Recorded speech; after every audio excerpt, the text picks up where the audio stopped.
Hi, నేను మీ Srikanth. Welcome to ఆదాన్. ఈరోజు వీడియో అయితే చాలా స్పెషల్ వీడియో అనమాట. ఆధ్యాత్మిక భావం ఉన్న వాళ్ళకైతే మాత్రం ఇంకా ఇంట్రెస్టింగ్గా ఉంటుంది. ఈరోజు కోనసీమలో ఉన్నటువంటి ఫేమస్ టెంపుల్స్ అన్నిటినీ టూర్ చేయబోతున్నాను. అంటే మ్యాక్సిమం ఒకే రోజులో ఈ టూర్ అయితే కంప్లీట్ చేయడానికి అయితే నేను ప్రయత్నిస్తున్నాను.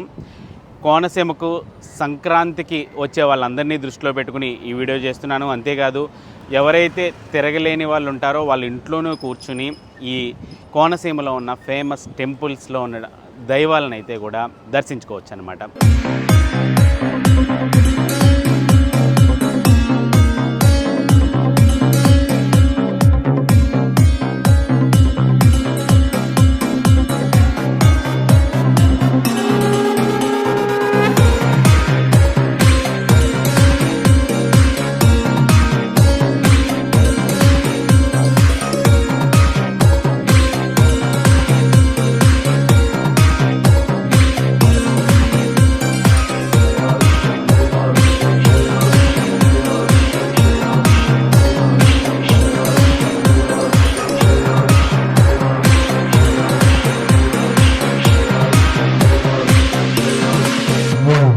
సో అసలు కోనసీమలో ఏ రకంగా ఈ రూట్ మ్యాప్ ఉండబోతుంది, అలాగే ఒక టెంపుల్ నుంచి ఇంకొక టెంపుల్కి ఎంత దూరం ఉండబోతుంది, అసలు ఎంత టైం పడుతుంది, ఇలాంటి విషయాలన్నీ కూడా ఈరోజు ఈ వీడియోలో చూద్దాం. రండి.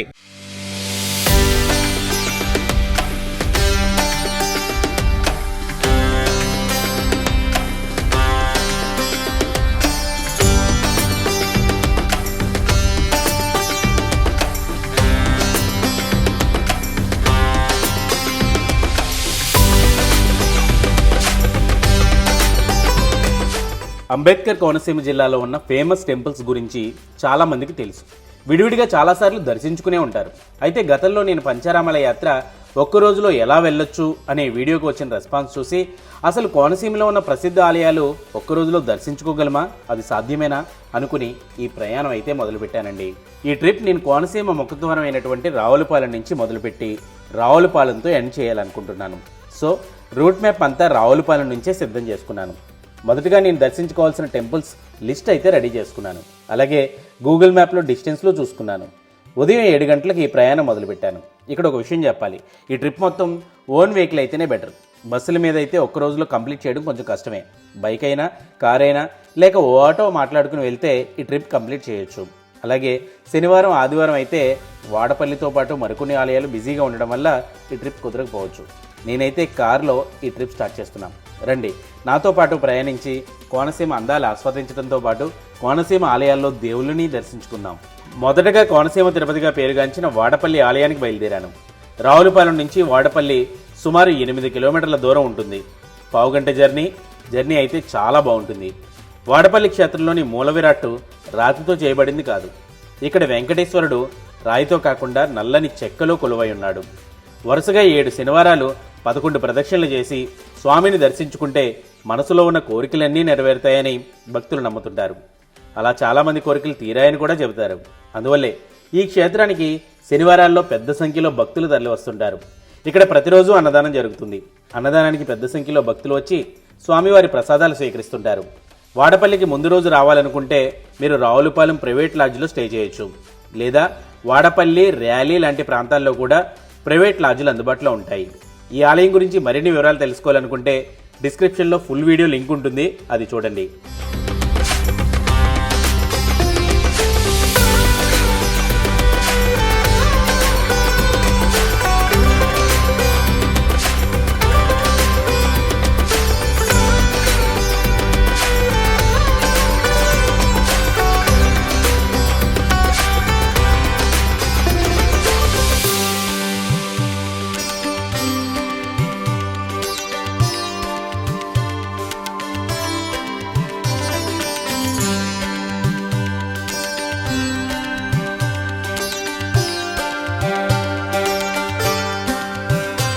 కోనసీమ తిరుపతిగా పేరుగాంచిన, అదేవిధంగా 7 శనివారాల వెంకన్న స్వామిగా పేరుగాంచినటువంటి వాడపల్లి వెంకటేశ్వర స్వామి ఆలయంలో ఇప్పుడే ఆ వెంకటేశ్వరిని దర్శనం అయితే పూర్తి చేసుకున్నాను.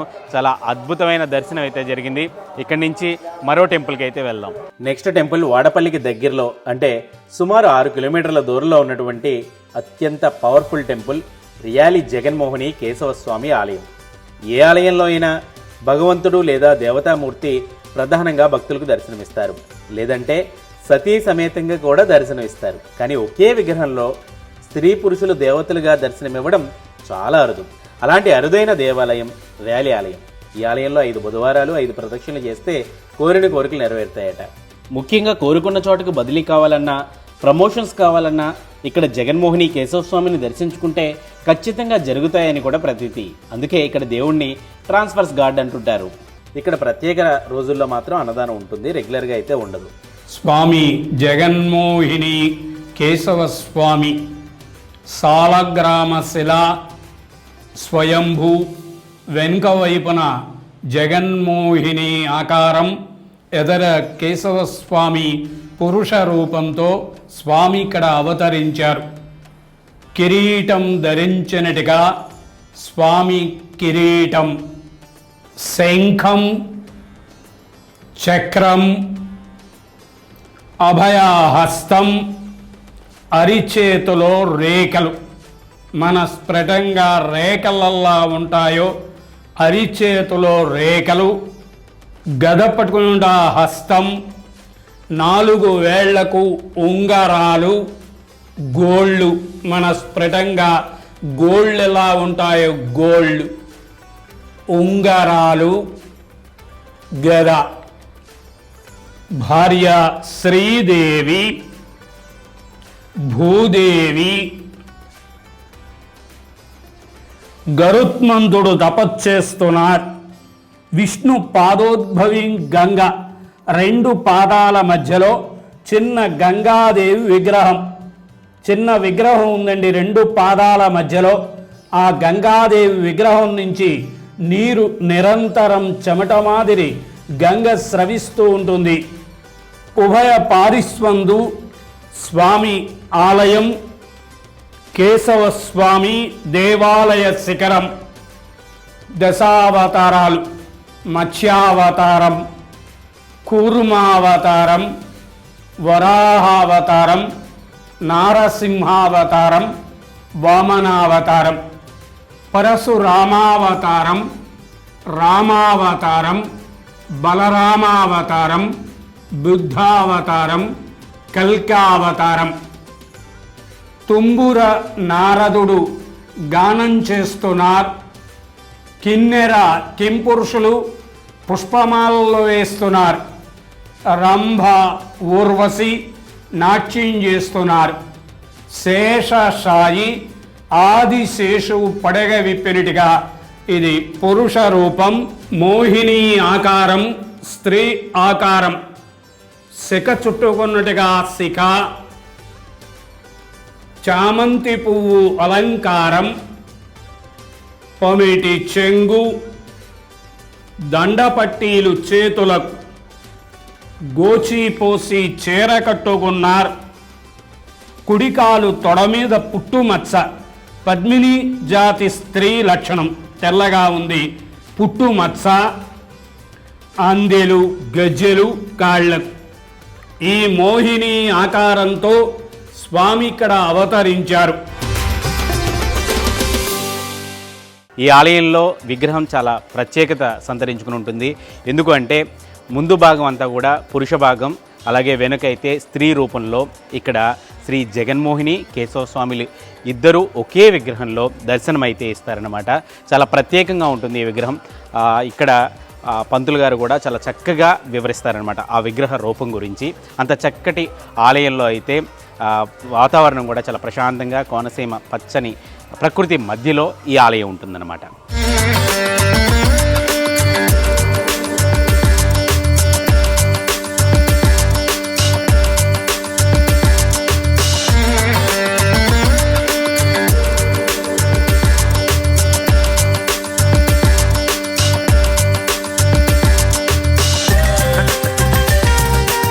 ఈ ఆలయానికి సమీపంలోనే శ్రీ ఉమా కమండలేశ్వర స్వామి ఆలయం కూడా ఉంటుంది.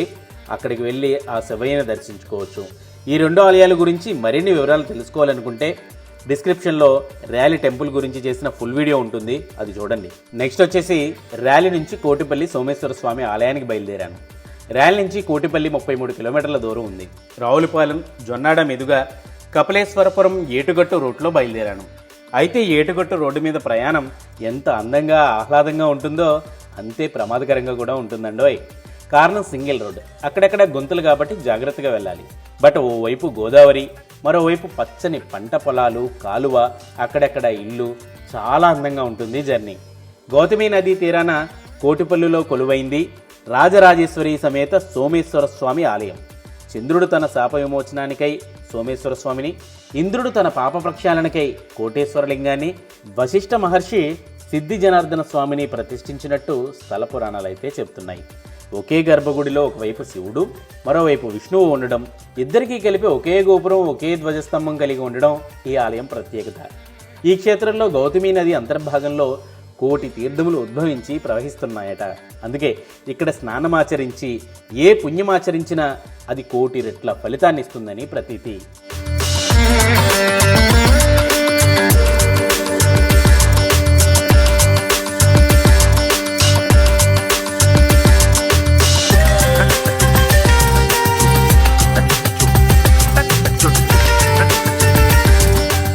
కే గంగవరం మండలంలో ఉన్నటువంటి కోటిపల్లి ఛాయా సోమేశ్వర స్వామిని దర్శించుకున్నాను. రాజరాజేశ్వరి సమేతంగా ఈ ఛాయా సోమేశ్వర స్వామి ఇక్కడైతే దర్శనమిస్తారు.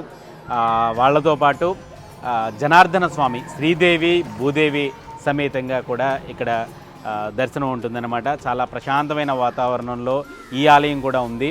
పచ్చని ప్రకృతి మధ్య అలరారుతూ ఈ కోటిపల్లి క్షేత్రం చాలా అద్భుతంగా ఉంది. కోటిపల్లి తర్వాత ద్రాక్షారామం శ్రీ మాణిక్యాంబ సమేత భీమేశ్వర స్వామి ఆలయానికి బయలుదేరాను. కోటిపల్లి నుంచి ద్రాక్షారామం ఆలయం 11 కిలోమీటర్ల దూరం ఉంది. ఈ మార్గం కూడా చాలా అందంగా ఉంటుంది. ద్రాక్షారామం ఆలయాన్ని దక్షిణ కాశీ అని కూడా అంటారు. ఈ ఆలయం శివ పంచారామాల్లో ఒకటి, 18 శక్తిపీఠాలలో కూడా ఒకటి. కనుక ఇది శివక్షేత్రంగాను శక్తి క్షేత్రంగాను ప్రసిద్ధి చెందింది. చాళుక్య భీముడు నిర్మించినటువంటి ఈ ఆలయం విశాలంగా ఎత్తైన ప్రాకారాలతో ఎంతో సుందరంగా ఉంటుంది. ఇక్కడ స్టే చేయాలనుకునే వారికి దేవస్థానం వారికి సంబంధించిన రూమ్స్ అందుబాటులో ఉంటాయి. అలాగే ద్రాక్షారామం సిటీలో కూడా ప్రైవేట్ లాడ్జులు కూడా అందుబాటులో ఉంటాయి.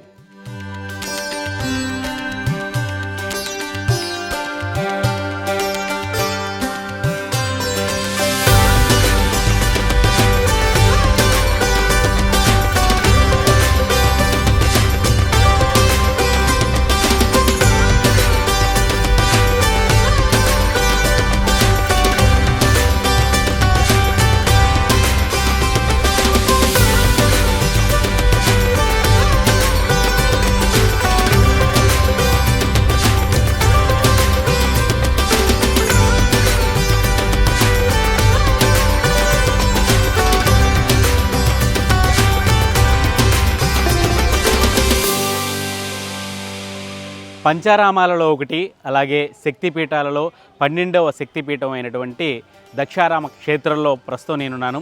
ఈ ద్రాక్షారామంలో శ్రీ కుమార భీమేశ్వర స్వామిని దర్శించుకోవడం జరిగింది. అదేవిధంగా 12వ శక్తిపీఠం అయినటువంటి మాణిక్యాంబ అమ్మవారిని కూడా దర్శించుకున్నాం. నిజంగా చాలా ప్రశాంతమైన వాతావరణం. కోనసీమ ప్రాంతాల్లో అతి పురాతనమైన ఆలయాల్లో ఈ దక్షారామ క్షేత్రం కూడా ఒకటి. ద్రాక్షారామం భీమేశ్వరుడి దర్శనం ముగించుకుని ఐపోలవరం మండలంలో ఉన్న మురముల్ల భద్రకాళి సమేత వీరేశ్వర స్వామి దర్శనానికి బయలుదేరాను. 28 కిలోమీటర్ల దూరం ఉంది. యానం మీదుగా మురముల్ల చేరుకున్నాను. ఎవరికైనా జీవితంలో వివాహం ఆలస్యం అయితే ఈ ఆలయానికి వచ్చి భద్రకాళి వీరేశ్వర స్వాములకు కళ్యాణం జరిపిస్తే వివాహం జరుగుతుందని భక్తుల నమ్మకం. కేవలం వివాహమనే కాదు, మనకి ఎలాంటి కోరికలున్నా అవన్నీ జరుగుతాయని నమ్ముతారు. ఈ ఆలయంలో భద్రకాళి సమేతుడై వీరేశ్వర స్వామి మనకు దర్శనమిస్తారు. దూర ప్రాంతాల నుంచి వచ్చే భక్తుల కోసం నిత్యాన్నదానం, వసతి సౌకర్యం అందుబాటులో ఉంటాయి. ఈ ఆలయం గురించి మరిన్ని వివరాలు తెలుసుకోవాలనుకుంటే డిస్క్రిప్షన్లో ఈ టెంపుల్ గురించి గతంలో నేను చేసిన వీడియో ఒకటి ఉంటుంది, అది చూసేయండి.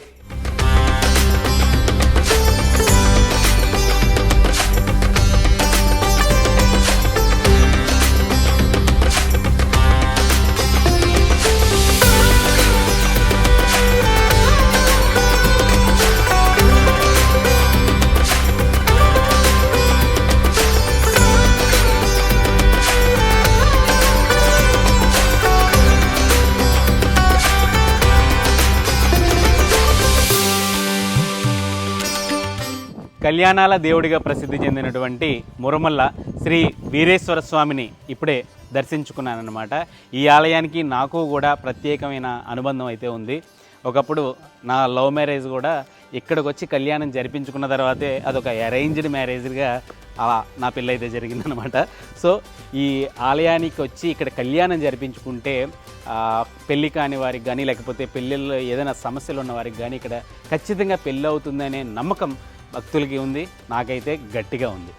నెక్స్ట్ మురమల్ల ఆలయానికి దగ్గరలో ఉన్న కుండలేశ్వరం ఆలయానికి బయలుదేరాను. అసలు ఈ మార్గంలో ప్రయాణిస్తుంటే చాలా అద్భుతమైన ఫీలింగ్ కలిగింది. ఎప్పుడూ కోనసీమలోనే తిరిగే నాకే చాలా కొత్తగా అత్యంత సుందరంగా అనిపించింది. నిజంగా ఇది ఒక రిఫ్రెష్మెంట్ జర్నీ. సుమారు 10 కిలోమీటర్ల ప్రయాణం తర్వాత కుండలేశ్వరం చేరుకున్నాను. ముల్లోకములలో ఈ కుండలేశ్వర క్షేత్రం చాలా ప్రసిద్ధమైందని, ఇక్కడ అనేక పవిత్ర నదులు ఉన్నాయని, ఈ తీర్థాన్ని చూడడం వల్ల, తాకడం వల్ల, స్నానం చేయడం వల్ల, ఇక్కడ దైవ దర్శనం వల్ల సర్వ పాపాలు తొలగుతాయని బ్రహ్మదేవుడే చెప్పినట్టు ప్రతీతి. కాశీ వెళ్ళడం కంటే ముందు వెళ్లాల్సిన క్షేత్రం ఒకటి ఉందని, అదే కుండలేశ్వరం అని, కాశీ విశ్వేశ్వరుని దర్శించుకుంటే ఎంతటి పుణ్యం ఉంటుందో అంతటి ప్రాశస్త్యం కలిగిన దేవాలయం ఈ కుండలేశ్వరం అని చాగంటి కోటేశ్వరరావు గారు కూడా చెప్పారు. తూర్పుగోదావరి జిల్లాలోనే కుండలీశ్వరం అని ఒక క్షేత్రం ఉంది. నేను ఒకప్పుడు కాశీ వెళ్ళాను. వెడితే కాశీలో ప్రధాన అర్చకుడు నన్ను అడిగాడు, కుండలీశ్వరంలో దర్శనం చేసుకున్నారా అని అడిగాడు. సరే ఏదో చేశానండి చెప్పాననుకోండి. చాలామంది కుండలేశ్వరం చూడకుండా కాశీ వస్తారు ఎందుకండి అన్నాడు. ఆయన అన్నాడు, కాశీలో ఉన్న మేము కుండలేశ్వరం దర్శనానికి వస్తాం, అక్కడ ఉన్న వాళ్ళు కుండలేశ్వరం దర్శనం చేయకపోతే ఎలా అన్నాడు. మార్కండేయ స్తుతిలో చంద్రశేఖరాష్టకంలో ఉంది కుండలేశ్వరుడు గురించి. కుండలీకృత కుండలేశ్వర కుండలం వృషవాహనం నారదాది మునీశ్వర స్తుత అని మార్కండేయుడు స్తవం చేశాడు. ఇప్పటికీ శివలింగం యొక్క పైభాగం మకర కుండలం ఎలా ఉంటుందో అలా ఉంటుంది, అందుకు కుండలేశ్వరం. కోనసీమ ప్రాంతంలో మరో పురాతన ఆలయమైనటువంటి శ్రీ పార్వతీ కుండలేశ్వర స్వామిని అయితే దర్శించుకున్నాను. ఈ ఆలయానికి అయితే చాలా విశిష్టత అయితే ఉంటుంది. ఇక్కడికి వచ్చి స్నానం ఆచరిస్తే, అంటే గోదావరి నదిలో స్నానం ఆచరిస్తే 10,000 ఆవులు దానమిస్తే ఎంత పుణ్యం వస్తుందో అంత పుణ్యం ఇక్కడ స్నానం ఆచరిస్తే వస్తుందట. అలాగే కాశీ క్షేత్రానికి వెళ్ళే ముందు ఈ కుండలేశ్వరానికి వచ్చి ఈ గోదావరి నదిలో స్నానం చేసి వెళ్ళాలనే ప్రతీతి కూడా ఉంది.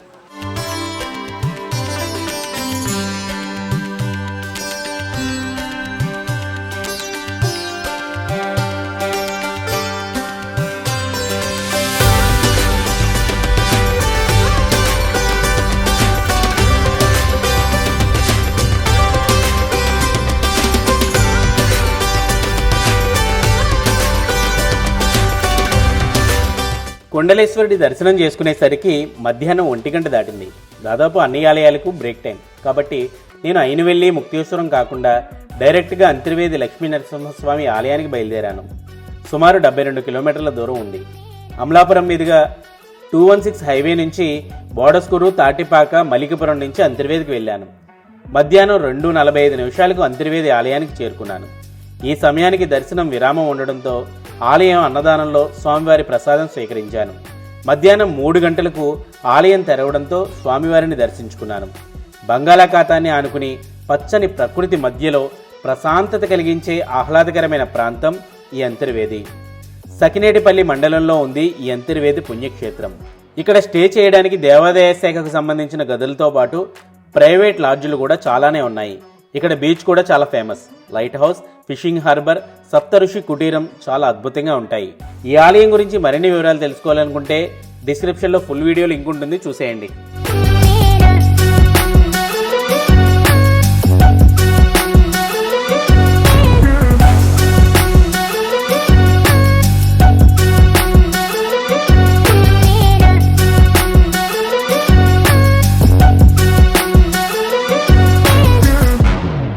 నవ నరసింహ క్షేత్రాల్లో ఒకటైనటువంటి అంతర్వేది శ్రీ లక్ష్మీ నరసింహస్వామిని అయితే ఇప్పుడే దర్శనం చేసుకున్నాను. నిజంగా అద్భుతమైన దర్శనం అయితే జరిగింది. ఇది కేవలం ఆధ్యాత్మిక ప్రాంతమే కాదు, అత్యద్భుతమైన సుందరమైన పర్యాటక ప్రాంతం కూడా ఈ అంతర్వేది. అంతర్వేది నుంచి బయలుదేరి మళ్ళీ తిరిగి అదే దారిలో తిరిగి వస్తూ కడలి కపోతేశ్వర స్వామి ఆలయానికి వెళ్ళాలనుకున్నాను. అంతర్వేదికి అప్పన్నపల్లికి మధ్యలో మనకి ఈ కడలి అనే ఊరు ఉంటుంది. ఈ కడలి అనే ఊరు రాజోలికి జస్ట్ 6 కిలోమీటర్ల దూరంలో ఉంటుంది. ఈ ఊరిలో కూడా ఒక అండర్ రేటెడ్ శివాలయం ఉంటుందన్నమాట. అదే కడలి శ్రీ కపోతేశ్వర స్వామి దేవాలయం అన్నమాట. అంటే ఓ బోయవాడి ఆకలి తీర్చేందుకు ఓ పావురాల జంట చేసిన త్యాగానికి గుర్తుగా ఇక్కడ ఆ పరమశివుడు అవతరించారట. ఈ శివాలయం కూడా చాలా పవర్ఫుల్ శివాలయం. బట్ ఇప్పుడు టైం అయితే 3:50 అవుతుంది. ఈ టైంకి అయితే ఆలయం తెరిచి ఉండదట. ఈ ఆలయం టైమింగ్స్ వచ్చి ఉదయం 6 గంటల నుంచి 11 గంటల వరకు, మళ్ళీ తిరిగి సాయంత్రం 5 గంటలకు ఓపెన్ చేసి 7 గంటలకి ఈ ఆలయం మూసివేయడం అయితే జరుగుతుందన్నమాట. సో ఈ ఆలయానికి మళ్ళీ మనం వెళ్ళాలంటే ఇప్పుడు 5 గంటల వరకు ఇక్కడ వెయిట్ చేయాలి. సో మిగతా ఆలయాలు ఉన్నాయి కాబట్టి ఈ కడలి కపోతేశ్వర స్వామి ఆలయాన్ని అయితే ప్రస్తుతానికి స్కిప్ చేస్తున్నాను. ఎవరైనా ఈ చుట్టుపక్కలకు వస్తే మాత్రం ఖచ్చితంగా ఈ శివాలయానికి వెళ్ళండి. చాలా పవర్ఫుల్ శివాలయం ఈ కడలి శ్రీ కపోతేశ్వర స్వామి దేవాలయం. ఈ క్షేత్రంలో ఈ నారికేళ నాగేంద్రుడు సుమారు 6 దశాబ్దాల నుంచి దర్శనమిస్తున్నారు. మరి ఒక కొబ్బరికాయ ఏడాది గంట కూడా ఉండదు, డొక్కతో సహా పాడైపోతుంది. అలాగే ఒలిచిన కాయ 6 మాసాల కంటే ఎక్కువ ఉంటుంది, పీషాణంకాయ. భగవంతుడి దగ్గరికి ఆస్తికులు వస్తారు, నాస్తికులు వస్తారు, దండం పెట్టేవారు వస్తారు, విమర్శించేవారు వస్తారు. కావున ఈ క్షేత్రంలో ఈ కాయని చూసినప్పుడు ఆ అవకాశం కూడా లేకుండా ప్రత్యక్షంగా పీచు భాగంతో దర్శనమిస్తున్నాడు. ఇది రాయి కాదు, రప్ప కాదు, కానీ ఇది కేవలం నారికేళ ఫలమే అని చెప్పి నొక్కి చెప్తూ దర్శనమిస్తున్న నారికేళ నాగేంద్ర స్వామి.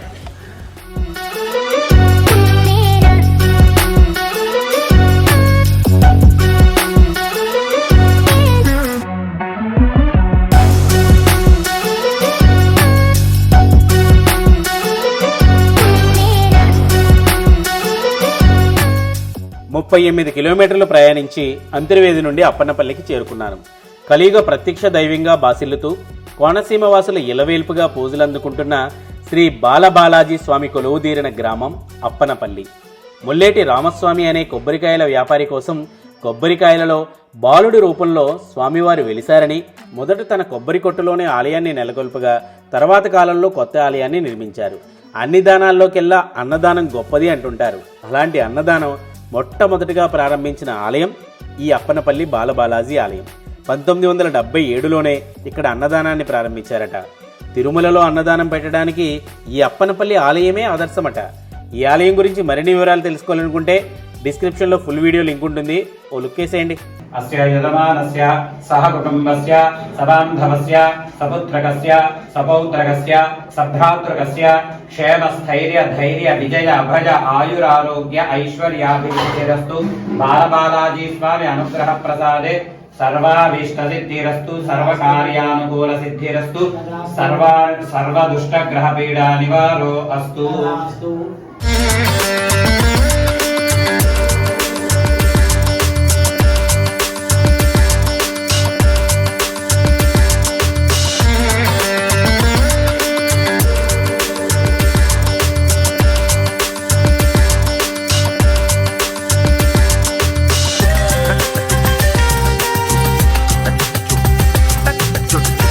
కోరిన కోరికలు తీర్చే కొంగు బంగారంగా విరాజిల్లుతున్నటువంటి కోనసీమలో అప్పన్నపల్లి శ్రీ బాలబాలాజీని ఇప్పుడే దర్శనం అయితే చేసుకున్నాను. ఇక్కడైతే వేద పండితుల ఆశీర్వచనం కూడా అందించారు. చాలా అదృష్టంగా భావిస్తున్నాను ఇదైతే మాత్రం.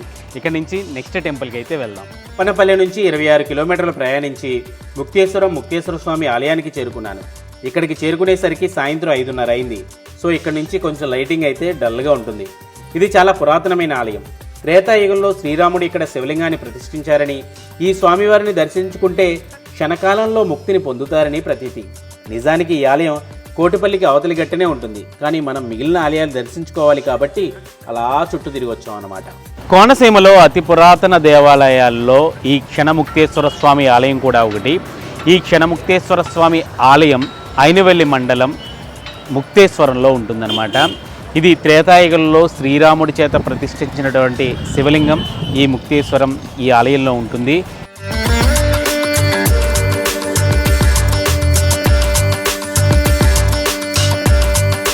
క్షణముక్తేశ్వరి దర్శనం తర్వాత జస్ట్ 2 కిలోమీటర్ల దూరంలో ఉన్న అయినవెల్లి విఘ్నేశ్వరుడి దర్శనానికి వెళ్ళాను. ఇక్కడ కొబ్బరికాయ కొట్టి ఏ కోరిక కోరినా నెరవేరుతుందని భక్తులు నమ్ముతుంటారు. ఇక్కడ వినాయకుడు స్వయంభుగా వెలిశాడని స్థల పురాణం చెబుతుంది. స్వయంభుగా వెలిసిన గణపతి క్షేత్రాల్లో ఇది మొదటిదట. ఆలయానికి 2 గోపురాలున్నాయి. దక్షిణ గోపురం ద్వారా ఆలయానికి చేరితే వినాయకుడిని దర్శనం చేసుకోవచ్చు. ప్రధాన ఆలయంలోని విశ్వేశ్వరుడి దర్శనం చేసుకోవడానికి తూర్పు గోపురం నుండి ప్రవేశించవచ్చు. ఈ ఆలయానికి వివిధ ప్రదేశాల నుండి భక్తులు వచ్చి వారి మొక్కులు తెచ్చుకుంటారు. అయినవెల్లి సిద్ధి వినాయకుడిని భక్తి శ్రద్ధలతో అర్చిస్తే కోరికలు తీరడంతో పాటు బుద్ధి వికసిస్తుందని నమ్ముతుంటారు. ఇక్కడ కూడా నిత్యాన్నదానం జరుగుతుంది. చాలా బాగుంటుంది. ఈ ఆలయం గురించి మరిన్ని వివరాలు తెలుసుకోవాలనుకుంటే డిస్క్రిప్షన్లో ఫుల్ వీడియో లింక్ ఉంటుంది, చూసేయండి.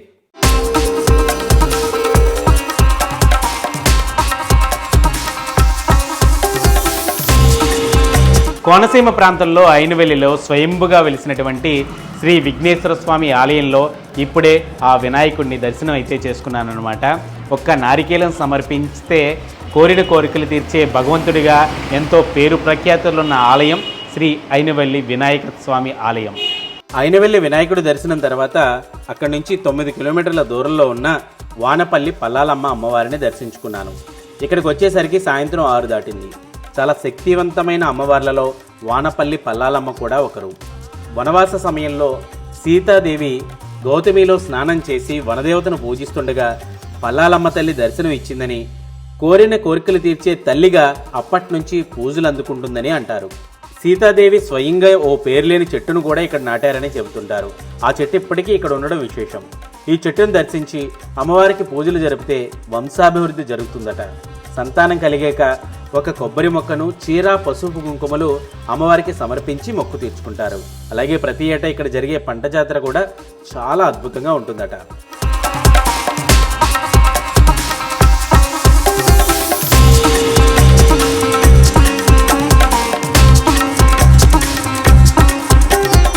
కోరిన కోరికలు తీర్చే తల్లిగా పేరున్నటువంటి శ్రీ పల్లాలమ్మ తల్లి వారి ఆలయంలో ప్రస్తుతం నేనున్నాను.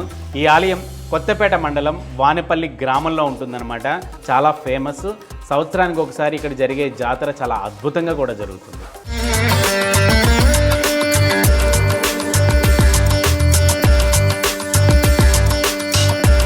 తర్వాత వానపల్లి నుంచి కొత్తపేట మీదుగా 8 కిలోమీటర్లు ప్రయాణించి పలివెల్లో ఉన్న ఉమా కొప్పలింగేశ్వర స్వామి ఆలయానికి చేరుకున్నాను. పార్వతీ పరమేశ్వరులు ఏకపీఠంపై ఈ క్షేత్రంలో తప్ప ప్రపంచంలో మరెక్కడా లేరట. ఈ ఆలయము పలివెల గ్రామ మధ్యలో 4 ఎకరాల సువిశాల ప్రాంగణంలో ఒకదానిలో ఒకటిగా ఉన్న 2 ఎత్తైన ప్రాకారాలతో చుట్టూ వీధులతో రాజసంగా ఉంటుంది. ఈ ప్రాంగణంలో ప్రధాన దేవాలయం, ఎన్నో మండపాలు, పరివార దేవతాలయాలు కూడా ఉన్నాయి. ఈ మండపాలలో చాళుక్యులు మరియు రెడ్డి రాజులు వాస్తు సాంప్రదాయాలను చూడవచ్చు. గర్భగుడిలో ప్రతిష్ఠించబడిన లింగానికి ముందు వైపున అగ్రభాగంలో చతురస్రాకారంలో ఒక పడుచుకు వచ్చిన భాగం ఉంది. దీనినే కొప్పు అంటారు. అందువలనే ఈ స్వామిని కొప్పులింగేశ్వరుడిగా పిలుస్తారు. ఈ కథ మొత్తం తెలుసుకోవాలనుకుంటే డిస్క్రిప్షన్లో ఈ టెంపుల్ గురించి ఫుల్ వీడియో ఉంటుంది, అది చూసేయండి.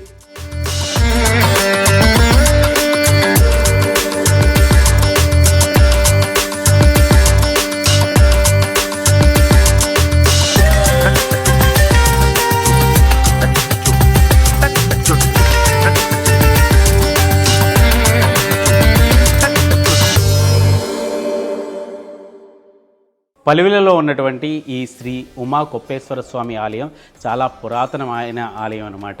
యాక్చువల్లీ ఉదయం పూట వస్తే కనుక ఇంకా మంచి విజువల్ ఫుటేజ్ అయితే చూడొచ్చు. బట్ నా దగ్గర అయితే ఫైల్ విజువల్స్ అయితే ఉంటాయి, వాటిలో ఈ టెంపుల్ని అయితే మీరు చూడొచ్చు. ఉమా కొప్పలింగేశ్వరుడి దర్శనం పూర్తయ్యేసరికి రాత్రి 7 దాటింది. ఇక్కడ నుంచి 7 కిలోమీటర్ల దూరంలో ఉన్నటువంటి మందపల్లి శనేశ్వర స్వామి ఆలయానికి చేరుకున్నాను. అయితే ఈ ఆలయం 7 గంటలకే మూసివేయడంతో దర్శనం అయితే చేసుకోలేకపోయాను. కానీ ఇటీవలే ఈ ఆలయం ప్రాముఖ్యత గురించి వీడియో చేయడం జరిగింది. మీరైతే ఆ విజువల్స్లో ఈ శనీశ్వర స్వామిని దర్శించుకోవచ్చు. నిజానికి ఇది సోమేశ్వర స్వామి ఆలయమే అయినా శనీశ్వరుడు ప్రతిష్ఠించడంతో శనీశ్వర స్వామి ఆలయంగా ప్రసిద్ధి చెందింది. శత్రు, రోగ, రుణ బాధల నుంచి విముక్తి కోసం, అలాగే జాతక చక్రంలో శనితో సమస్యలున్నవారు ఇక్కడికి వచ్చి మందేశ్వరుడికి ప్రత్యేక పూజలు నిర్వహిస్తుంటారు. ముఖ్యంగా శని త్రయోదశి, మహాశివరాత్రికి శ్రావణ మాసంలో వేలల్లో ఇక్కడికి భక్తులు వస్తారు. ఈ శనీశ్వర ఆలయం ప్రాముఖ్యత, చరిత్ర గురించి తెలుసుకోవాలనుకుంటే డిస్క్రిప్షన్లో ఈ టెంపుల్ గురించి కూడా ఫుల్ వీడియో ఉంటుంది, చూసేయండి.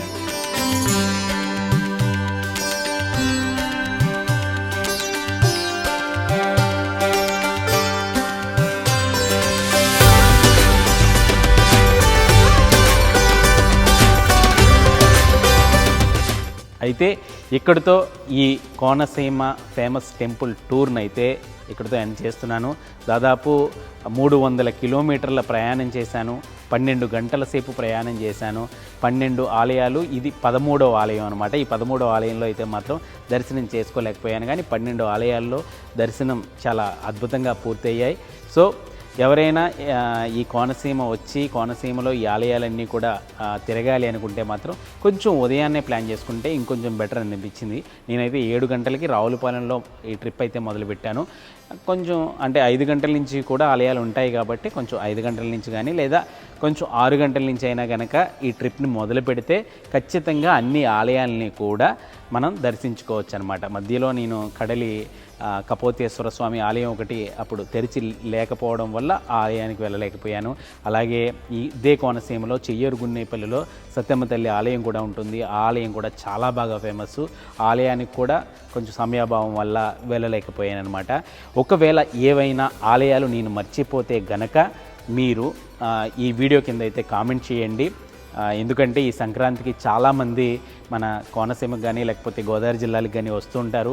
వాళ్ళందరూ దర్శించుకునేందుకు వీలుగా ఉంటుందని ఈ వీడియో అయితే చేశాను. అలాగే మీరు కూడా కామెంట్ చేస్తే ఏమైనా ప్రముఖ ఆలయాలు కనుక పొరపాటున నేను మర్చిపోతే వాటిని గుర్తు చేస్తే నేను తెలుసుకుంటాను. నాతో పాటు ఈ వీడియో చూస్తున్న వాళ్ళు కింద కామెంట్లు చదువుతున్న వాళ్ళు కూడా తెలుసుకుంటారు. ఇది ఇవాళ స్పెషల్ వీడియో. ఇలాంటి మరిన్ని ఇంట్రెస్టింగ్ వీడియోల కోసం మన ఛానల్ అయితే సబ్స్క్రైబ్ చేసుకోండి.